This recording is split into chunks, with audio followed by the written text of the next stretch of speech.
You already know what's going on. You already know why we're here. Deposits with Brook England, brought to you by the Revolt Podcast Network. I'm not trying to be dramatic. This is probably the biggest interview of my career, simply because it means the most to me.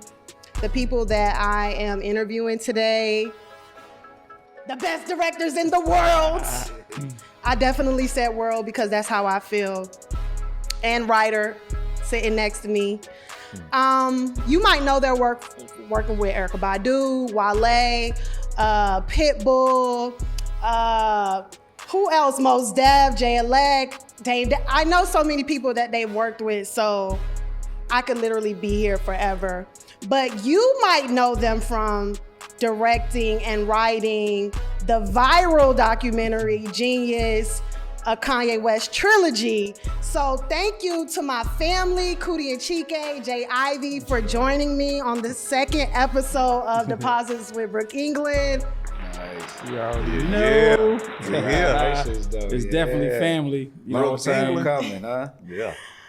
I'm so nervous, y'all. History. There's a lot of history in this room, you know what I'm saying?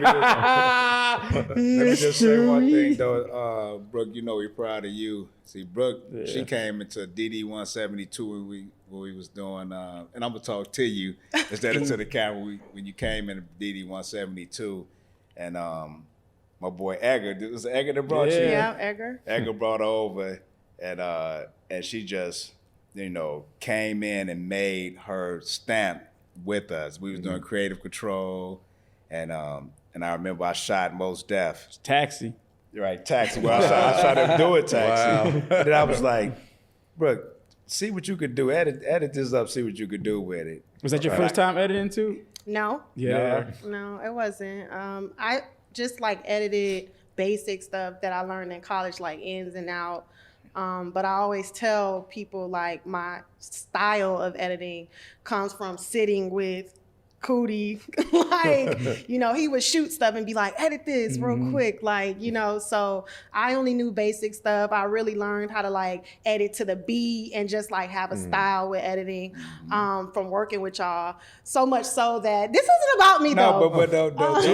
You did the style when you did Taxi. I couldn't even believe the creativity that you had. I was like, and I went viral, the whole joint. Viral. But it was all viral was But a it thing, was the style, and you had them going back. Like you had this whole doing thing stuff you did. that nobody was doing when it came to editing the video, and I was like, yeah, Brook is talented. Brook is in, and when you joined us, we was happy, and we had you, and you know we blew up creative control to Dame. That's no playing. Only kidding, Dame, if you're out there watching. I wasn't gonna get into that yet, but that's so funny. Just rewinding for a second to how I met y'all.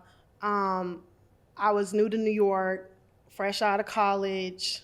My best friend, I didn't know a lot of people in New York. My best friend had put me on a three-way call with her homeboy and was like, he doesn't live there, but he knows a guy that lives there, knows about the parties and stuff. Like, maybe you could go out and hang out with him. And I was like, cool. Like, I had a car when I first moved to New York and stuff. So I was driving Edgar to the club. We was going to the club, and Edgar was like, well, I got to make a stop because I want to show these guys this commercial that I produced. He was like, I want to see a commercial that these guys produced for me, that these guys shot for me.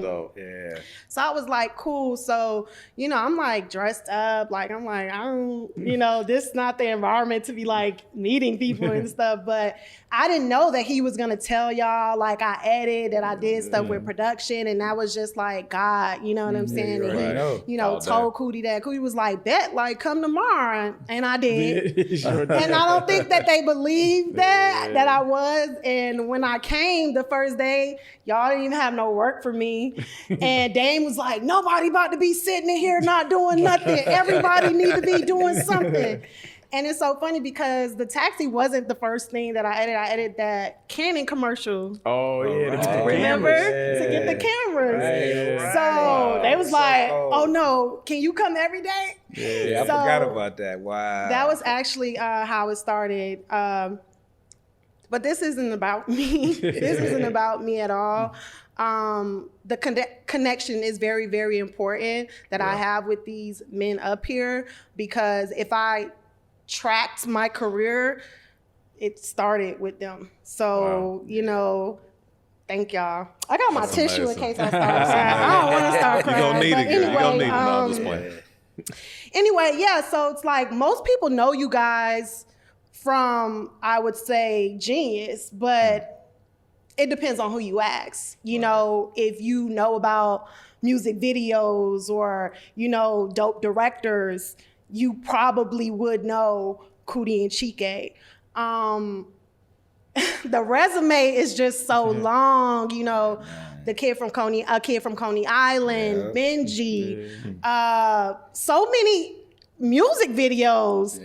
The window seat. I remember when y'all was doing, you know, the BTS and trying to like map out all of the movements to have a one-shot video. And that was actually something that I learned from working with y'all. Like, when somebody's dope, they could get it in one shot. Right. They could Coodie shoot rock. it in one shot.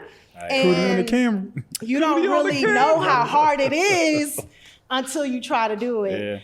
Yeah. And I used to shoot too. And I would shoot Yeah, you was like, good at it. and I used to shoot like the under 100 shows at DD 172. And I remember I got one good clip of the sleigh bells. It was like one shot. And I was like so excited to show them. I was like, look at this, look at this. Shout out to the sleigh bells because they like popping now. Yes. But anyway, I didn't know at the time, one of y'all biggest fans. I am one of y'all biggest fans. I have to say that on camera. But what I really want to talk about is y'all plight, you know, getting to this point because like I said, most people might know y'all from the documentary, but it is emotional for me because when I saw it in the theater, when it was like the one day and you could see like the first episode, and I went to the Grove and I saw it, and as soon as I heard Coodie voice, I started tearing up. I'm tearing up now. I'm trying to be a thug. Like I ain't really trying to cry for it because I like did my makeup kind of cute. But the voice, I was like, the feeling of being in the trenches with someone and seeing them make it to this point, you like, I know them. Like, I know their story. Like, wow. And I heard on an interview, you're like, this is for the dreamers. This is a dreamers movie. And I just remember, like, the person I was with, I didn't know them for a long time, so they didn't really understand the connection that I had to y'all because it's not something that I'm, like, walking around like, oh, yeah, they're my cousins. Like, you know what I'm saying? I'm not really doing that. I'm just like, they're my people. I got to go see this. Like, you know what I'm saying? But I was, like, getting so emotional. My friends like, it's okay. Like, it just started. Like, you know what I'm saying? Like, Kanye ain't even come on yet. And I'm like, it ain't about Kanye. But it is, though, because I remember on any given day, I would get to the office and Coodie's looking through this footage. I would never show everything with just like these pockets of footage. And I'm like, and sometimes I would say like, why don't we just put this out? Because we had a really big buzz with DD 172. Like I mentioned earlier, it was before. Control more so. With creative control, like more so because everybody was like, all these artists are with creative control. Like that was like what they saw. You know what I'm saying? So, and I'm like, we got this buzz going on. Everybody wants to be around us so we could shoot them so they could end up in some kind of video. Why don't we just put a little bit out? And you guys will always say like, in God's time. In God's time. In God's time. What's like, funny, nobody knew that like then with Currency and J Electronica and all, they didn't know that I had all that footage. You know what I'm saying? And me and Chike was working on all the things that we had. And I don't even think they really knew much about, Currency probably did, like the videos that we were doing either. Yeah. You know, but yeah, man, that was a great time, man. You know what I'm saying? And it, like you said, in God's time, we wasn't ready for, it wasn't time for us to show that footage. You know what I mean? Yeah. And it happened the way that God wanted it to happen. And we talk about the narration. You know, J. Ivy wrote narration, you know. And we had the best editors that, you know, suggested that I do the narration, like Jason Harper and Max, who helped out a lot with with us crafting this writing, and it was, thank God that we did that, so that the story, that we can move the story forward, it made sense for me to be the one to keep moving the story. Because we thought about J. Ivy, we thought about, having him narrate, we thought about doing text, and we even thought about Kanye doing the narration, but, God was like, no, you got to tell the story. You was there. Yeah, because Coodie was reluctant at first. He wasn't 100% sold on the idea. Took a few days. Of narrating. I think mainly too, just the humbleness of just like him. Like, it's so funny because Coodie's very much an in front of the camera person. You know what I'm saying? But he's also one of the most humble people you'll meet. So I feel like a lot of it was the perception of him not wanting to feel like he's inserting himself. Yeah. You know what I'm saying? And it was important for it to feel natural and organic. So. And then finding the storyline of not being a Kanye story, but it's a Coodie and Kanye story. And the layers, you peel back the layers from that, it's like you said, a story of faith and perseverance and not giving up. And so it just made so much sense for it to come from him. He was the one. He was the one. It was through my eyes, really. Yeah, it was through your eyes, right? That camera. But we always say Jesus direct. That's why the things happen the way it happened, With everything we did, from creative control to the videos to all the docs, it's just like the magic that would happen. And people would say magic, we already know it's Christ. So that's why you see what you see. And we all say it's all those moments you just talked about for us was like that all was a rehearsal for this film. That all was practice and training and taking all the lessons of things that went left and making sure. So we were so prepared by the time this project came and this was, I feel like, the first project that we were able to, at a high level, really, I think, put our style into something, from the story to the way it's edited. You feel like this is the one? Yeah, for sure. Definitely for like, I don't think there's going to be many more, but so many times resources hold you back and a vision comes and it feels half baked. You know what I'm saying? It's like, and we're proud of the work, but we just know, damn, we could have did this, we could have did. I feel like this is the one where there was no, we left it all on the table. There was no, I wish we could have did this. I wish we could have, that it felt complete. You know what I'm saying? So. Yeah, the only thing we would have wanted to do in this was, show more footage. You know what I mean? But we had to keep the story moving. Yeah. We took out a dope scene with John Singleton. Oh, man, It's amazing. See, it was funny, and John was so humble and cool too. We just meeting him for the first time. He just took us in, and he was cool all the way up until, he made his transition. I went to the Snowfall premiere when it first came out. And it was funny because I ran into Franklin the other day, the guy who played Franklin Idris. He said, man, I watch Jeen-Yuhs twice, every 2 weeks. Yeah. The whole thing every 2 weeks. That's what he said. I was like, what? Dang. I definitely watched it twice. Yeah. Right. Because my friend was late to it. I was like, I'll watch it. Trust me. It's really that good. And I will watch it again because there's always something else that you discover when you watch it again, because it's a lot to really digest, like just watching it in one go. But like you guys said, like, bringing that story together. I know, like, from working with y'all, now correct me if I'm wrong, like I would always like see y'all as like Coodie would shoot something and Chike obviously, you do motion design, but you would edit like the stuff, and that was like the strengths that you guys would put y'all strengths together to really make all the dope stuff.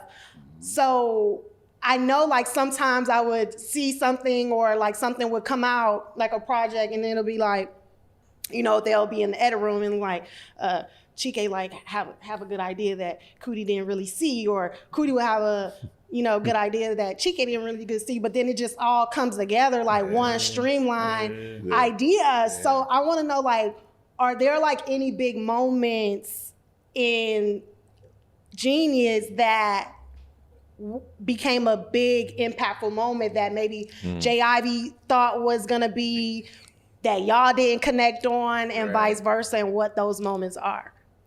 Damn, nobody ever asked us that question. That's right. Yeah, it was a lot of them too. That was a great question. Right. I mean, first the narration, you know, I was like, you know, I'm trying to think though, like really, you know, it's always about what's going to make the project the best. So, and we don't have egos, so it ain't like I gotta win. Or so we like we sit back and we think about it, and then we say, oh, you know what, you might be right about that. Let's try it this way. That's how it really works. So that's why it's hard for me to think right off the head. But you might have one. No, they definitely was a bunch, but it's so much so to the point, like he just said, because we set our egos aside, and I would only know it if we reverse back to that moment of somebody saying it. It's so much so that it all just gets intertwined. Like it's even hard to know whose idea was what. By the time you have to just kind of go back to that moment. You know what I'm saying? And that's just how we operate. I feel like we give each other a space of non-judgment, especially from a creative point of view, for those that we trust creatively to have a voice and feel it out. We've also, I feel, are very accomplished in our careers, or the people that we surround around us intentionally, so that when they do have a voice, we just trust it. You know what I'm saying? There's no idea is really a bad idea.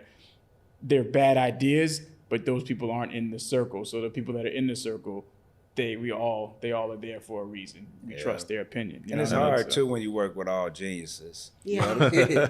And we all geniuses when you think about it. When you move in your passion, you move in your genius, and so that's why it's like Chike might say something and I think it's wrong, but now I'm like, wait a minute, it's always right when you think about it. You know what I mean? With J. Ivy too, with Kelly, you know what I mean, in the house. Kenny Cool, even Kenny Cool. Kenny Cool. They don't call him cool for nothing. Well, And don't get it twisted. Like, I'll be the first to tell you, I've had some horrible ideas. You know what I'm saying? But that's the only way you get to great ideas. The only way you get to great ideas is by shooting horrible ideas. A lot of people are scared to fail. I'm not scared to fail because I only need to win once. You know what I'm saying? Just keep throwing ideas. I'd rather fail a million times because that one victory is going to come out of all those failures or come out of all those bad ideas. You know what I'm saying? That's how you get to the great ideas. Right. So. That's why I don't think they're bad ideas. Yeah, I think they are. But another key to it for us was flow. Like we always say, like flow is king. So we'd throw these ideas at the table, at the wall, and it's like, okay, what's gonna keep the story moving? Because I know I had it. I was on my.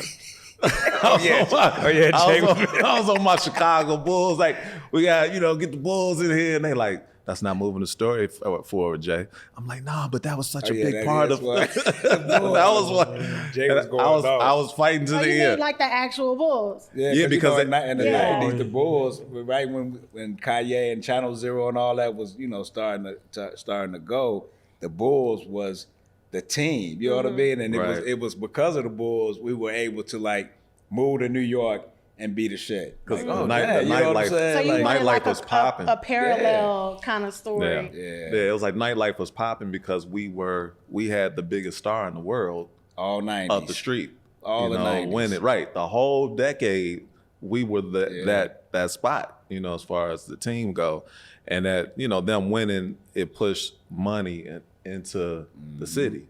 So And the energy. So the Dreamers, us coming up, we had, a bigger canvas to paint on. We were told, go to school, get a good job. We like, nah, we got this dream. We go do that. Yeah. So that was one of the moments. But I mean, it definitely made sense for it not to be in there because like flow is king. Like that was gonna push this thing forward. Yeah. And Brook, whatever you do not cut this Bulls thing out up here. Jay would be upset about Brook. He wouldn't get it out there. Cut the Bulls out and go. About it, like, is when you trying to create something so progressive, like you got to realize, like, even the subject, like one of the subjects in the film, Kanye's whole career is and success is based on how progressive of an artist he is, and so our film has to, in some capacity, live in that same ballpark of progression. Right. But all ideas that are super progressive are teeter-tottering on like a tightrope of not being understood by the masses. So you're always kind of like, you can't be safe, but you're always teeter-tottering. Like, will they get it? Is the style too progressive? Is it? Yeah. So it's always that balance. And so like you said, yeah, there's no good ideas because a bad idea could just be that people just aren't ready to comprehend that idea. Right. You know what I'm saying? So And each one gets you to the So like the Time magazine and Netflix notes. Yeah. You know, we'll see the notes like, oh yeah, what's this note? They don't know. They ain't from Chicago. They don't know the Right, right. But those notes we might have not changed the note they gave us, but we realized it was something before that note that we can change to make them understand that why they didn't understand that part, and it worked out. So, but even strategically amazing. partnering with Time, like that was a very strategic partnership. Yeah. Like could have partnered with several different outlets for sure in this, but it was understanding the brand of Time and what it represents. And now optically, what does that look with an artist like Kanye? You know what I'm saying? Yeah. So it's making these very interesting, unassuming connections to elevate the level and the optics of the project. You know what I mean? And then Netflix being the world. Netflix is the world. You should hear my narration in French and all these. Oh my God, I need to hear that. Yeah, you got it. Oh my God. All you got to do is in Netflix, you can go to like Change the language. Yeah. German. I'm going to do that today. But it's not me. Like, But they it's got like, somebody yo, saying that's my thing. hilarious. That's why. I was like, Kanye West in the market. I'm like, oh, whoa. Now we know they could do it through the AI. And Right, yeah, everything, so nah, it's yeah. crazy. They got the AI thing like Andy Warhol. Where it could keep your voice, right? Yeah. Well, like it uses your voice and so like it could take Coodie's same voice and do it in another language, and it's just that's wild. based off his. Remember that idea I had on the plane? Oh yeah. Ideas. All right, going right. back to the narration, and I know you wrote the story. Did you write it in Coodie's voice, or was it a lot of like putting it into his own? Did he put it into his own voice once he started reading it? Yeah, I mean, it was definitely important for it to be Coodie's voice. Like it had to be authentic. It had to feel like Coodie, feel like Chicago, feel like hip hop, feel like, just feel like him. So it was definitely important. I would write things and then Coodie be like, well, nah, I wouldn't say it like that. Like, okay, how would you say it? And then we'd, switch it. He'd do it in his style. So it was important that his voice was heard. Yeah. Because people, you feel it when it's not authentic. People, the BS cuts through. Yeah. So it's like it got to be real. So it was definitely important for it to be his voice. Yeah. But people don't realize even in the writing, it would come down to like within a sentence, it would come down to like how are we using a word. A word. You know what I mean? Like it was that, like it was the writing was scrutinized at that level of like taking, can't say was, or we should say this word instead of that word because I used this word 2 things ago, and so like it was, I mean, we debated for days on a word. What word? Well, I know one was rant. Yeah, should we have him say rant? Yeah. I was like, we can't say rant. What episode is it? What, the third? The third one? Yeah, third. I was like, we can't say rant. I was like, that's what they say. Mm-hmm. I was like, we never said rant. We didn't come up saying, he ranted. Nah, we said, okay, he going off. Like that's what we say. But it was like, and like, it might be a small word like Chike said, like was, or it, like small little things that. Well, good thing y'all didn't say spaz. Right. We talked about it. Because now it's a whole problematic word. It became a big made thing. Beyonce take it out, like edit one of her songs. Beyonce. Like literally, like maybe like a few weeks ago. Crazy we come from our because we said spaz out. Our generation didn't, but our generation hadn't scrutinized so many words. Like there's so many words you can't say right now. There's a conscious level during that time. So there's a lot of words that we would say that we're not even, now might not be politically correct. But that was part of the process. Like it was like, okay, if we're not gonna say rant, what would we say? And spaz out was one of them. But then we go look up spaz. And it's like, oh wait, that don't we might get some flack for saying that because it means this. Yeah. So y'all had that conversation. We absolutely had that conversation. And that conversation, how does it make the character emotionally? If you say this word about something, what's the emotional connotation that we're giving into this scene right now? You know what I mean? Versus going off. Yeah. Right. What's that mean? You know what I mean? And Jeen-Yuhs, we paid attention to all the details. Yeah. You know, every single detail when it came to making this film. And it worked. We got nominated for an Emmy. Yep. You know what I'm saying? I ain't get to that part yet. I got Jab, you some should have stuff gotten to say. nominated for writing. You know, next You year. know. But, I mean, but while we're and here, editing. Yeah. do awards matter to you guys? Nah, not on this side of the room. Yeah. On this side. Over there. I don't know. But No, my he has a good perspective I on want it, though. all of y'all to tell me, like, No, my thing, I agree with Coodie and Chike on like what we do. We're creating things for the culture. Like we speak from our hearts. We create from our hearts, our souls, our spirits, the ancestors, and we put out work that we want to impact the world. Yeah. So when it comes to awards, like my thing is if it's an opportunity for it, that will put more eyes and ears on the work that we're doing. And at the root of it, the work is to heal. Like we're creating work to heal the people. So if we can get more eyes and ears, if an award is going to help put more eyes and ears on this work that will heal the people, then throw the name in a hat. Let's see what happens.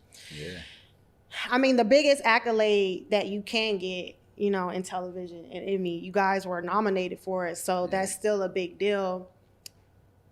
My thought on it, you know, when I look at a film like Boyhood, and, you know, that took 12 years to make, and, you know, that was such a justifying detail that everybody felt that this film should win the Oscar because they were working on it for 12 years. And that was something that you don't really hear about, you know, but you guys have, what, 22 years? 21 years. 21 years, 500 hours of content.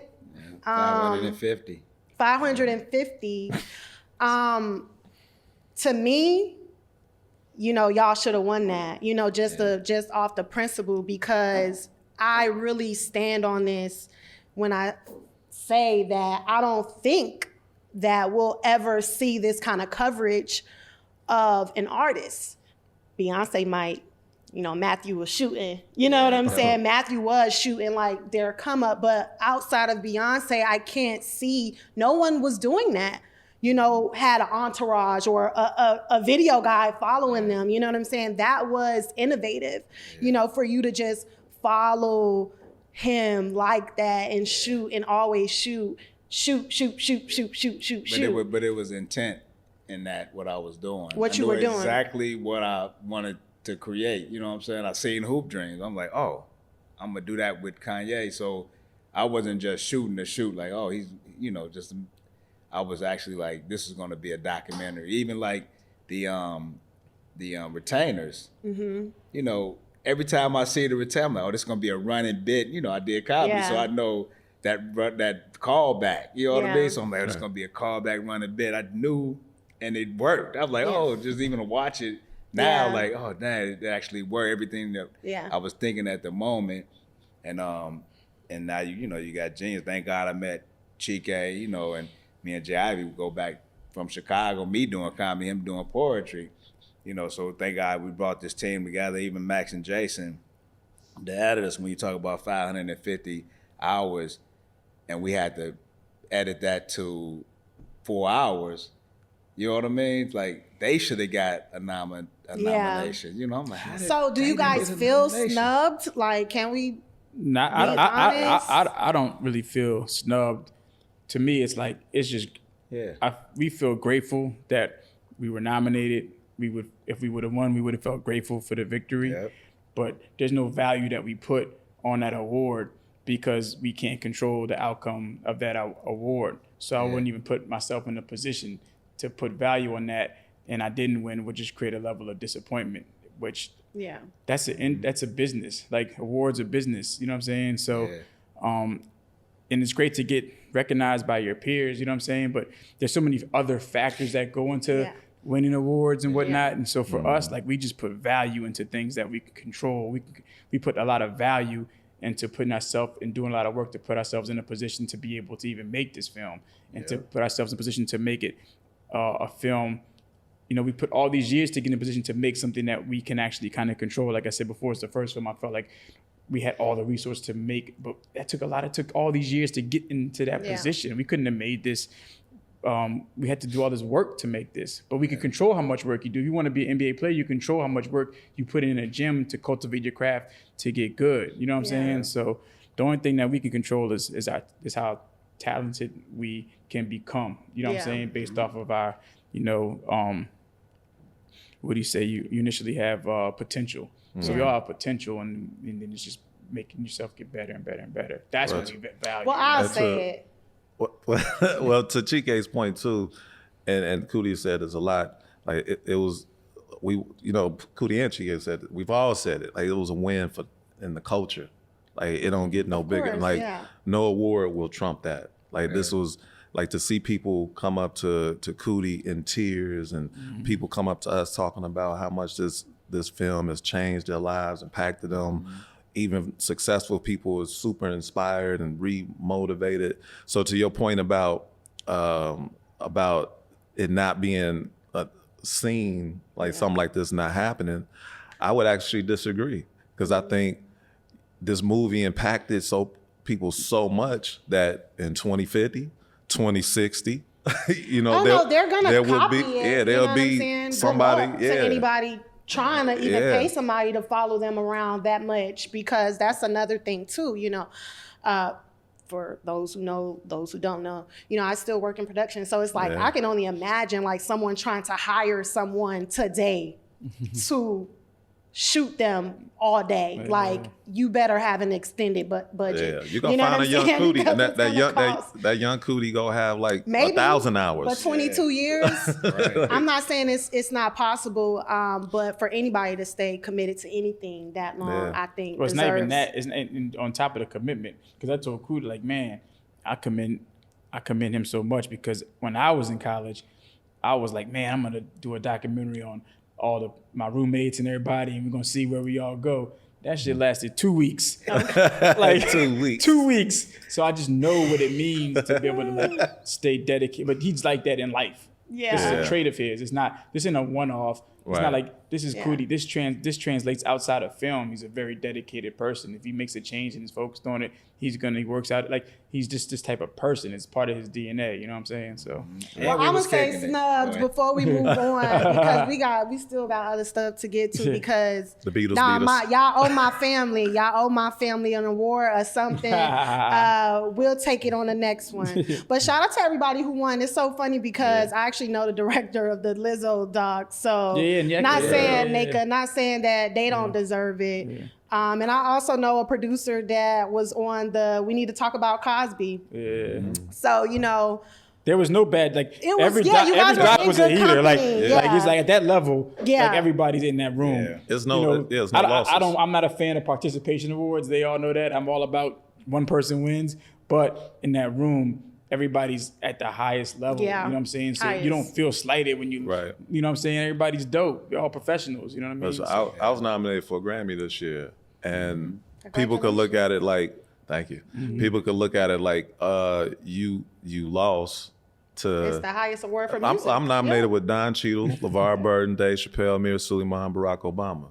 That's a win. That's a win. That's a win. Yeah. Like it is. So.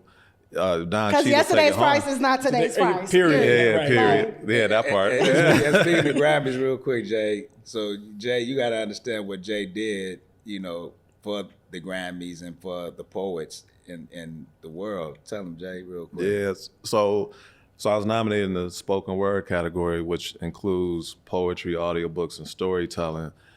So that's why I was nominated with Don Cheadle and Barack, but it was comparing apples and oranges. So for the past 6 years, I've been campaigning and working with the Recording Academy, asking them to split the category. So I was getting information that I never knew in my almost 30-year career, and I'm like, oh, this is the process. Oh, is this easy? And I just didn't know. If I didn't know, chances are other poets don't know. So I was, relaying the information to them, got them to make sure that they were getting their albums submitted and all that. And this year I wrote a proposal and a new definition asking them to split it. and it happened. We voted on it in the past. So now audiobooks is in its own category. For the first time, you have the best spoken word poetry album category. So this year, first time in history of the Grammys, you'll have 5 poets nominated, and you'll have a poet bringing home a Grammy every year, which again, we go do the work that we do, but this will put more eyes and ears on the work that we do. That's How many amazing. submissions? Right? How many submissions? This 100. That's But amazing. it's so amazing on a whole nother level, which is also, if you take it back to both stories with Jeen-Yuhs and your Grammys, the category, and this is for all the, what we say, the dreamers out there, especially young, when you want to be something, and with the importance of just holding on to that dream, regardless of it, even if it seems like a possibility, because Coodie, when he started filming, Netflix wasn't even invented. So the actual people that actually distributed our film globally, that made the biggest thing ever, he could have never incepted this idea with that even in mind to know that could even exist, right? So J. Ivy, as always been a poet, as it say the first time he had a dream of winning a Grammy. I want to win a Grammy, but there's no Grammy category for being a poet. So he goes and makes a category. Now his dreams can come true, but he's dreaming about something that doesn't even exist. So that's what I'm saying, the power of dreaming about something that doesn't even exist. Because it can exist through the power of manifestation and just going after it. Like, you can create a universe, and with the thing you dream about can become a reality. It's on you. He made it a reality for now him to obtain his dream. Like, that's insane. You know what I'm saying? And we always say real quick is that you can't let your imagination get in the way of God's manifestation. And that's so real. That is real. Like the next project we're working on, Ernie Barnes, Need, Chike, J.I., all of us that wanted an Ernie Barnes, but me personally, I wanted a JJ painting on my wall. I'm like, okay, I'm gonna have this type of wife, this type of house, this type of car, and I'm gonna have JJ paintings on my wall. My father comes in with a Marvin Gaye album cover, right? I Want You. And I'm looking at it, I'm like, wait a minute. I'm painting that the beginning of Good Time. That's Ernie Barnes. I see his name. I'm like, so that's Ernie Barnes, right? So I'm the only painting in my house is this album cover. You know what I mean? So now I'm like paying attention to that. And like I say, you can't let your imagination get in the way of God's manifestation. Next thing I know, me, J. Ivy, and Chike, and Kanye as well, is kicking it with Ernie Barnes. Wow. You know, filming him. So that's the next project that we're doing. Now, mind you, as a shorty, I don't even know Coodie. Right. I'm 7 years old in New Orleans, going to church every morning, passing this little gallery. You know, I always had dreams of playing in the NBA, and there's this little framed picture of this dude dunking the peach basket, but the arms and the legs, and it has so much soul in it. Yeah. And I saw so much of myself in that, even though I did not have that ability to do that. But I guess it just represented so much of the identity of a Black person, which obviously is me, and I felt like connected to it so much. So that's how he was my favorite artist, because it is painting, and the fact that the universe just brought this all together, and he ends up mentoring us. Like, it's insane. Kelly, we went to breakfast with Mr. Barnes. I had no idea about it until I worked with y'all. You was like, you know who painted that? And I was like, no. You was like, you should know him. That's Ernie Barnes. I was like, okay. I mean, y'all put me on Gil Scott too. I had no idea. I mean, I met him and didn't even realize it. You know, how to appreciate it at the time. So many moments with y'all that I didn't know how to appreciate. I was just so green. You know, and we was around this legend. And I remember you was like, we here to shoot you or something like that. He had that joke. Scott, he's just telling this story. Gil Scott. So we did Gil Scott. Me and the Devil. Last video before he made his transition. The Halloween joint. Me and the Devil. And we went to go interview him. I mean, I interviewed him, but get him in the video. Because, you know, because of creative control, and then Canon cameras, we was like, man, we're not writing the treatment for that. We're gonna go shoot it. So we shot the video ourselves, right? That one. But then the other video we were gonna do with Michael Eaton. Then another video they want us to do, we had to have him in it. So we went to his house with the rep, with the record company, label rep. yeah. And we knocked on the door. Gil Scott didn't come to the door. So long story short, we seen Gil with Dave. It was all the SOBs. SOBs. I was there. I said, man, we can't. You know, we came to your house to shoot you, right? Right? He was like, what? You came to shoot me? Right. I'm happy I wasn't there. Plus his era too, when he came up, that's a whole different connotation. Right. But you know, I'm like, and all of that just went all over my head. Like, I caught that like long after that. That, you know, I was in the presence of, you know, a living legend at that time. You know, one of the godfathers of hip hop. You know what I'm saying? So it's like, y'all have just like taught me so much, but it's so good to see that you guys have been handling y'all business, standing on business, you know, as far as like y'all IP, you know, the intellectual property behind Jeen. So what made y'all go into the direction of licensing versus, you know, outright selling it? Dave Chappelle. Dave Chappelle, you know what I'm saying? Not like he called us or we called him. He was like, no, do it like this. Right when we was doing business, this is how God worked. Right when we doing the you know, getting all the business, the contracts and everything, Dave Chappelle was doing these comedy specials, and he was talking directly to us like, yo, perpetuity, own your, everything he was saying, we was like, oh, now mind you, we doing big business, you know, but we knew it was God telling him to tell us, of course, like that. Yeah. So we just stood on it. We stood our ground. You know, networks was coming like, we gonna give you this. You only got a week. You know, they was doing stuff like that. Oh well. Trying to I'm like, bully I'll wait into another a 21 years. That was my tell him, Chick. I'm like, we'll wait another 21 years. Yeah. We good. Yeah. Coodie really like really negotiated it all. I mean, we had our Kev was amazing, our business partner, and Ian from Time, who really stood by us.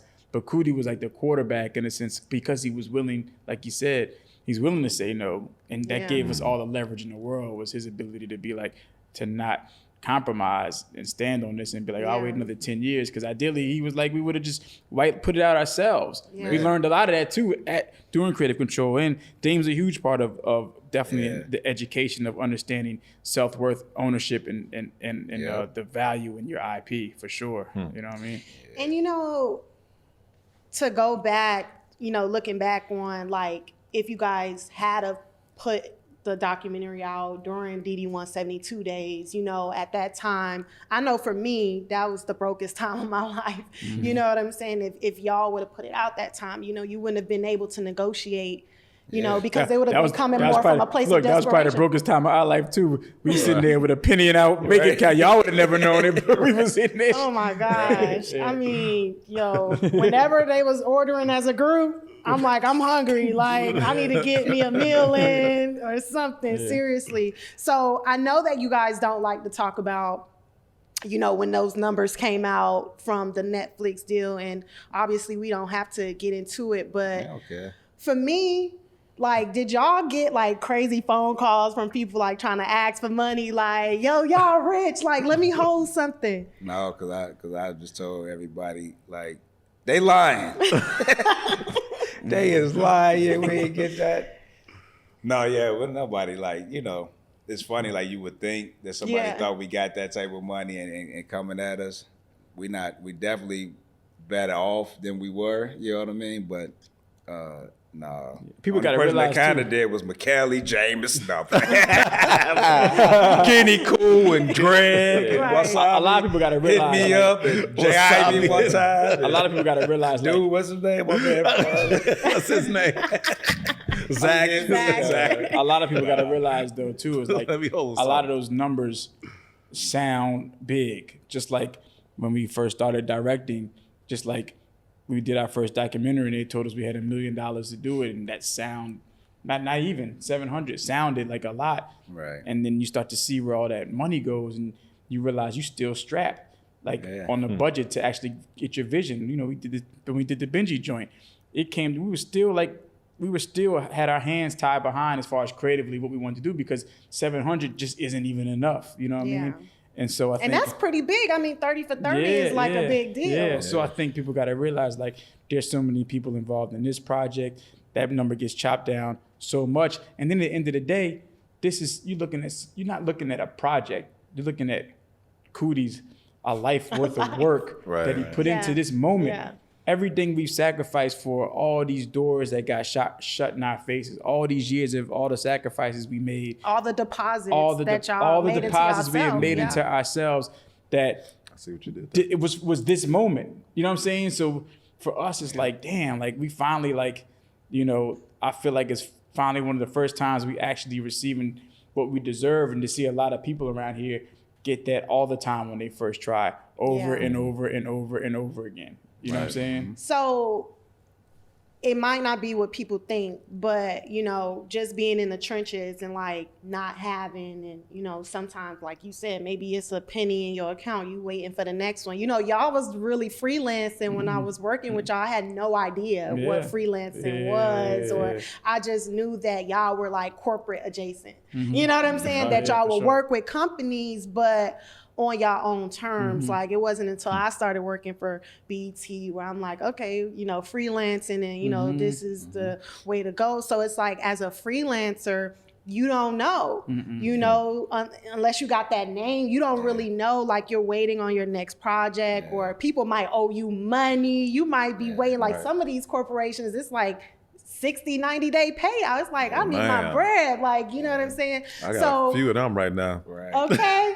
So I want to know, like, if there was something like growing up that you always wanted, like a pair of Jordans, or, you know, and whatever it was. That's hilarious that you said that, because I was going to mention that yesterday when I was just sitting on the porch and we was working on a project that we filming now. And I'm looking down at these shoes. I was thinking that. I'm like, really? I remember I used to like want these so bad. These Air Force Ones right here. And what are they, special Air Force Ones? Because I don't know. No, they just Air Force Ones. Okay. You know what I mean? Like, they came out in 80 something. Yeah. And you always wanted them, and then you got them. You got them after? I just got these. Wow. I mean, I'm just saying, I had them before, but I just thought about that as we were sitting on the porch yesterday. That's what's funny that you said that. I'm looking down at them, and I'm like, damn, if I really wanted these and I couldn't get them. Yeah. And real quick, a quick story though. When we was doing Benji, before they gave us the budget, I'm talking about we had no money. Me and Chike. Ivy, she just made 5, right? And I couldn't afford. Your daughter, Ivy. Ivy, yeah, my daughter, Ivy. I couldn't afford the 5 candle. You know, you put a 5 candle on the candle. That's $1. Dude, I couldn't afford to get the 5 candle, but this is how good God is. Next door neighbor, the little girl that Ivy's friend, well, it was her birthday the day before Ivy's on the 16th. And they had a 5 candle. They was like, and I didn't even ask. They was like, oh, hey, we got this 5 candle if you want to use it for the Ivy. I'm like, look at God. Look at God. And now this year, we go to Italy for our birthday. You know what I mean? Yeah. So, you know, God is just good, man. That's all I got to say. What about you, Chike? I feel like... Was there anything that you always wanted and you were able to, like, get, you know, once this big moment happened?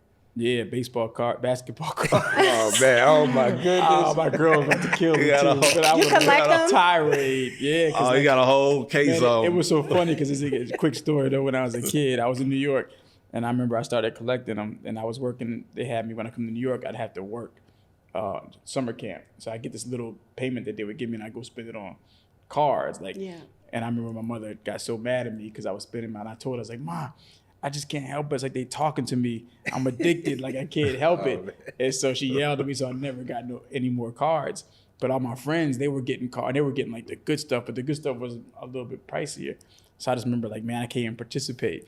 Man, and I'm 44 years old, so it's like it just became so nostalgic, and now I could participate. And it's a big market now. Oh, it's a huge market now.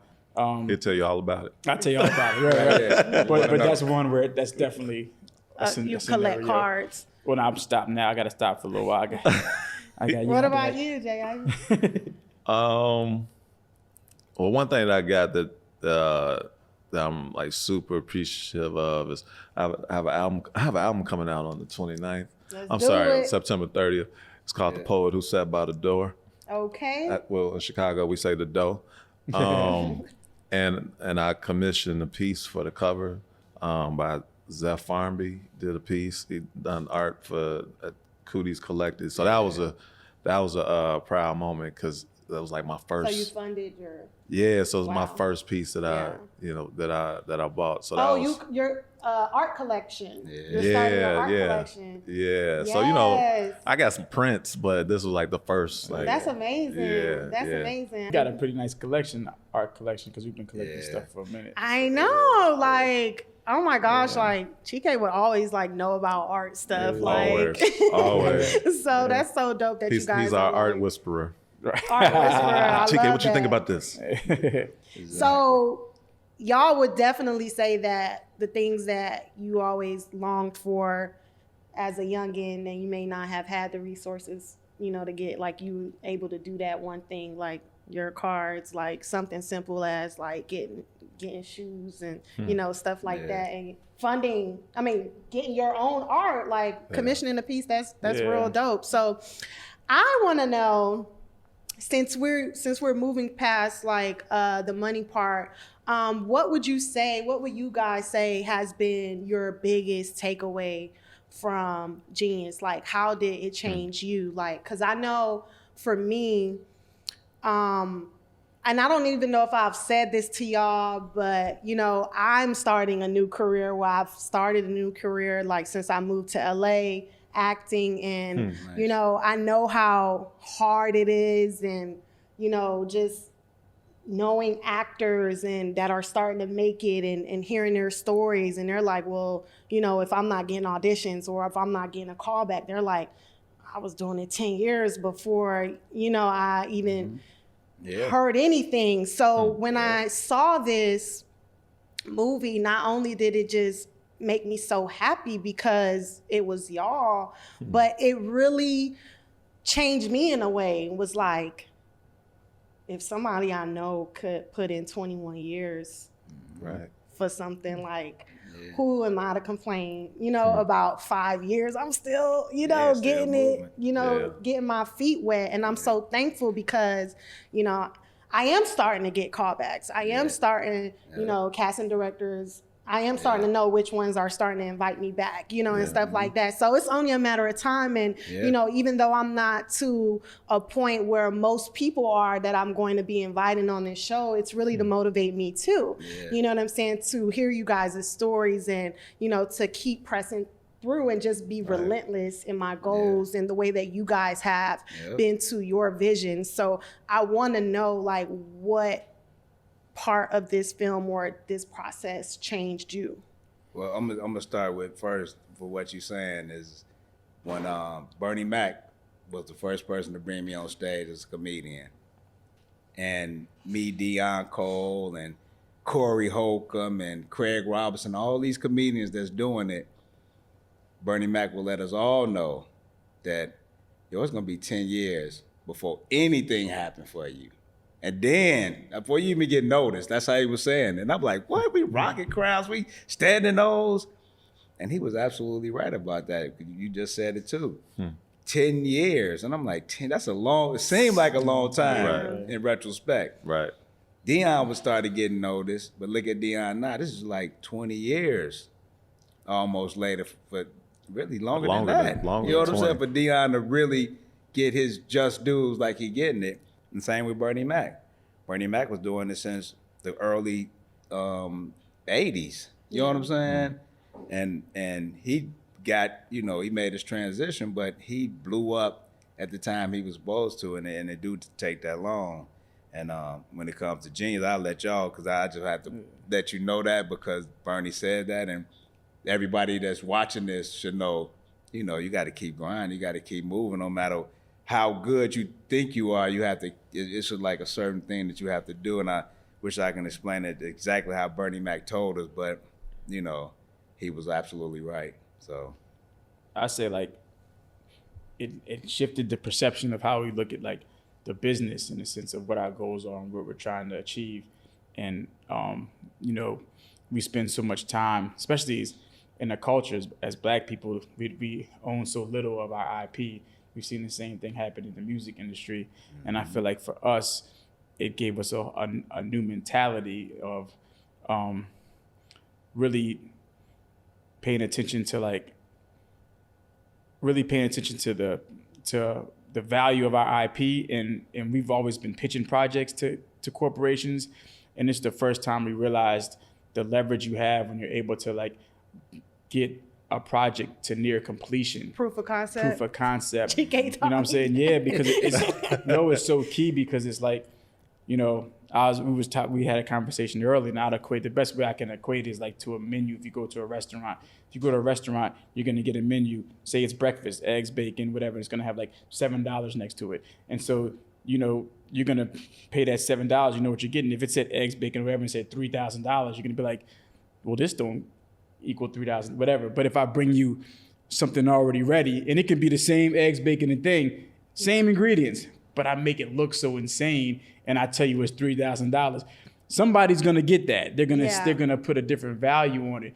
And so when you bring a dish already ready to somebody, they don't even know if they would have even ordered it. You know what I'm saying? And you can't value. It's not a line item now. It's actually a work of art. Yeah. And they might not even know they want it. They might not even want it really. But the person next to it might be salivating over it. Yeah. And they about to say, well, if you don't want it, I'm going to take it. So wait a minute, let me just try it at least. You know what I'm saying? So having a project already done and position it to a network, and that's just one layer, because we're creating that space for us to be the network, to be distribution, because that's the key. We're always waiting for somebody to greenlight our stuff, and half the people that's greenlighting your stuff's not even going to be there in a month because they fired. CEOs get fired. Like even our mentality is different than a CEO, because CEOs aren't entrepreneurs necessarily. Like they're still hired. You know what I mean? Yeah, on salary. So it's like, I don't care if you're making, 7 figures as a CEO. It's like we're still different because you still might not be at that company tomorrow. So I really can't put that much faith in your decisions. You know what I'm saying? Because at the end of the day, you're making decisions based on keeping your And it's a job. They're not invested into your vision. Yeah. And we bank on us. So it's like the biggest takeaway is giving yourself the most leverage. Getting your project financed. Go out and do that work. It's not easy at all. Go get that financing. Put yourself in position to create your project. Then go and shop it.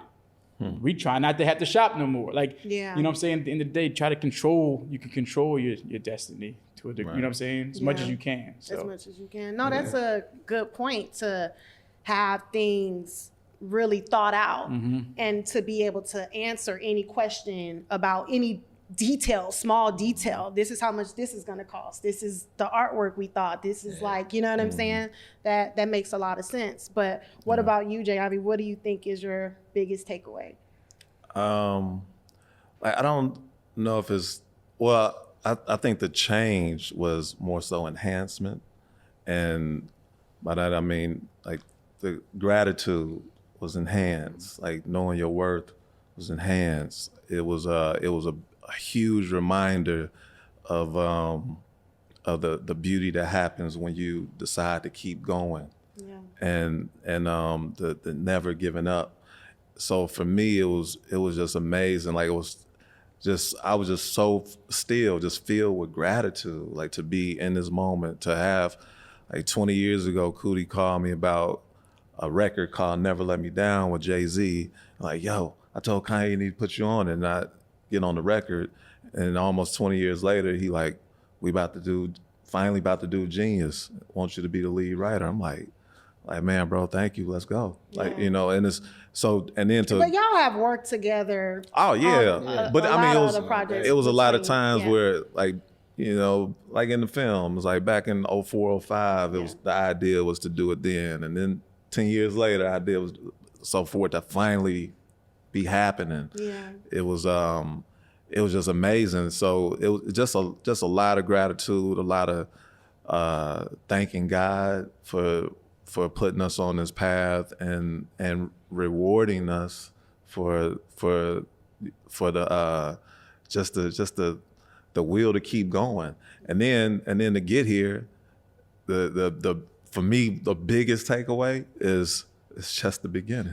Yeah. Like that's the biggest takeaway. Yeah. Like we've been going all this time to get to this point. And it's the beginning. Now And it's you the starting and on it's a the different. beginning. And it's like that's the best feeling. best it's like feeling. it's the best feeling. Like, yeah, yeah, like people can say, oh man, y'all want, like, it's a win, but this is like we at the start line, which is amazing. Like let's get it. Let's run this race. Let's run the race. I'm so thankful that you guys are the people that I came into this industry with, because, and it's so crazy because I don't have a lot of pictures or like videos from that time. Yeah. Like if people weren't there or didn't know me, they probably wouldn't believe me if I tell them all the things that I've seen. I got the videos though. He got Coodie all the got things I got that I've seen. Coodie definitely Of got course he does. I'll You know, all the things that I've seen and just experienced with you guys, because you guys are so humble.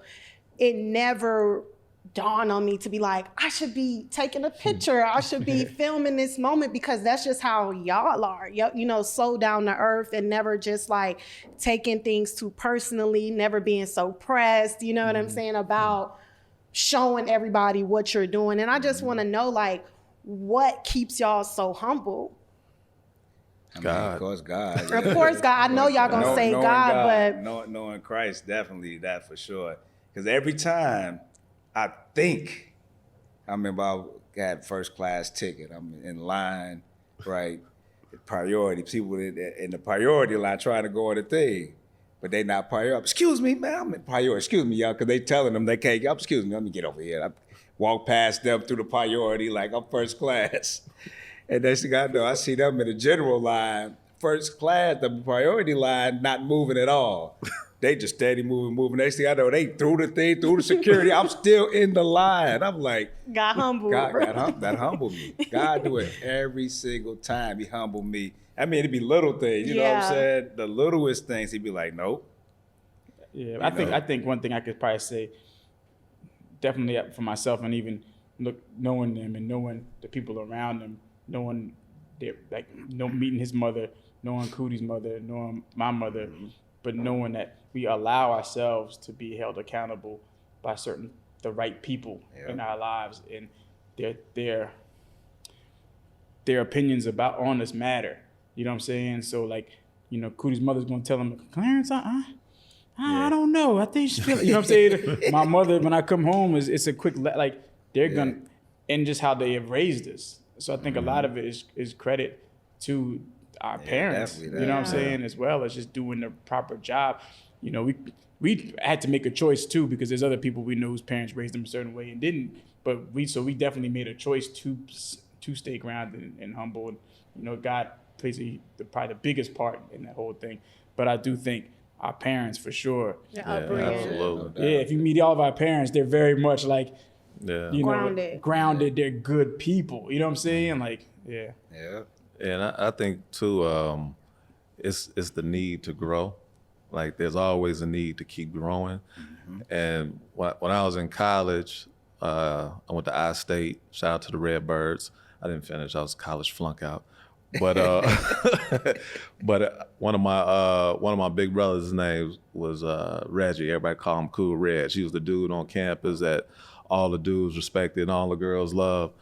And I did this show, and it was like my first time doing like a full show. Like before, it was like, okay, I got a poem. And this was like first time having a set. Yeah. So I did the set, and then I came out, and somebody walked up that missed the show. They, oh man, how was it? I was, oh man, I killed it, man. You should have seen it, man. This show wouldn't have been nothing without me, boo, boo, boo. And then Reg, who has told me like valuable lessons, like, man, close your eyes. He's like, everything you need to know is right there. He's told me, man, you're a leader and don't even know it. So he looked at me, he was like, man, that wasn't shit. I'm like, what? Like, anybody else, I would have been pissed. But coming from him, it made me like take a step back. Like, why? Man, he was like, man, if you already all that, what you go grow into? Right. And from that moment on, it was like, oh yeah, that was like the biggest lesson. And like, you know, you have a lot of people who have a lot less credits than we have, and they be feeling it. Yeah. Like, you know, they just got this air about themselves, and that energy never feels right. Like, why are you acting like that? Like that? Exactly. Like, why you like that? So it was like, so now it's like we do things and you almost kind of forget until somebody bring it up. Like, oh yeah, y'all did Genius. I'm like, oh damn, we did do Genius like a few months ago. Yeah, but we on to the next. Yeah. Back in the day, I did Deaf Poetry. Deaf Poetry went off. Like when I went off of the screen, I was sitting there like, what's next? Yeah. Exactly. You know, like where can we grow, continue to grow? So that need to grow and not be ill with the energy and lead with love. That's where it's at. I just asked that because, you know, so many people are just like discovering y'all for the first time.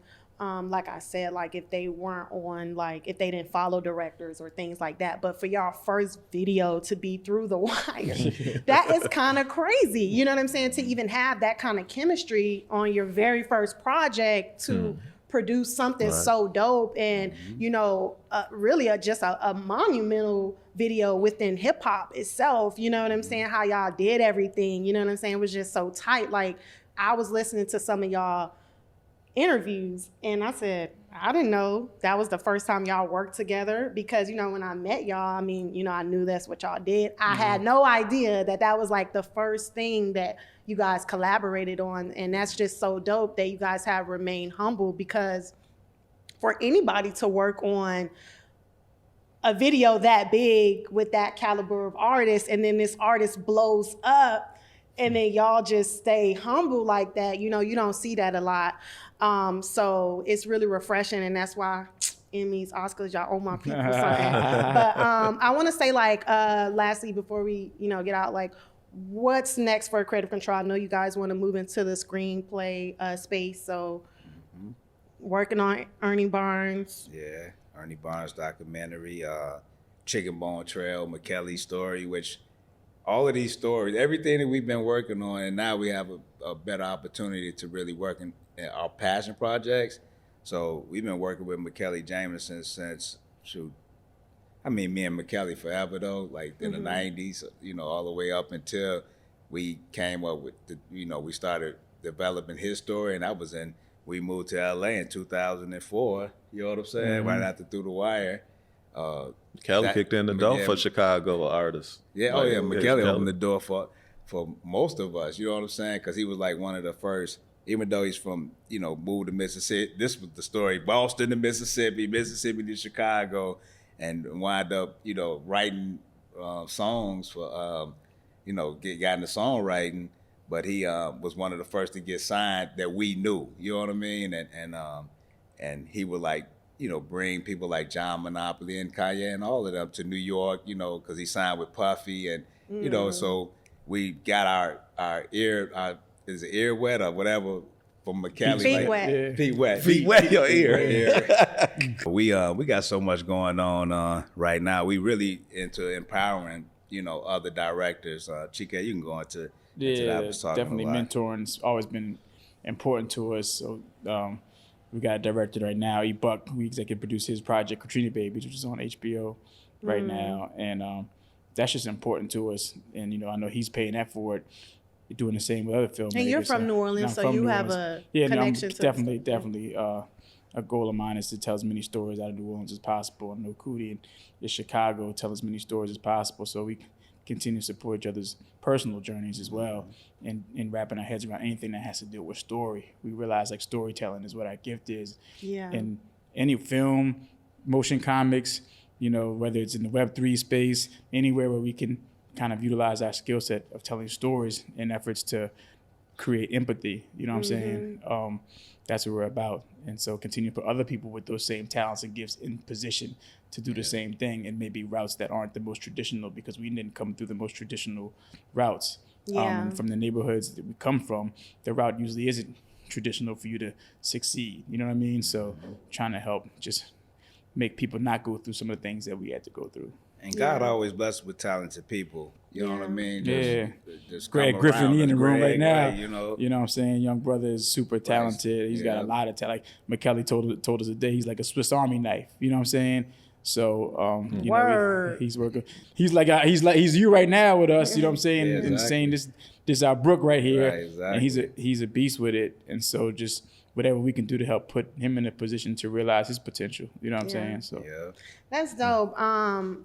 Speaking of connections, like, I don't know if y'all know, I know that I've told them this before. It's so interesting because you guys are very much, everything happens how it's supposed to happen and, you know, in God's way. And when I think about our connection and how God aligned me with you all, like, Coodie has the same birthday as my brother Ron.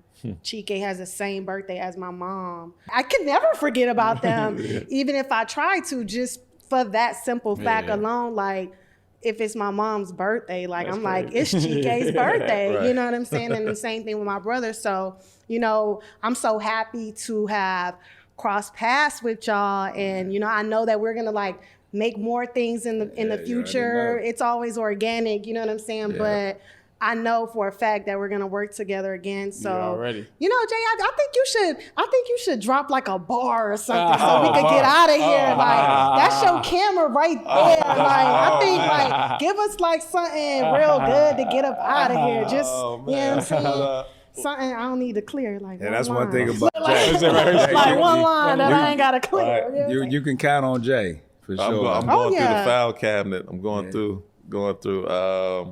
That's one thing with Kanye too.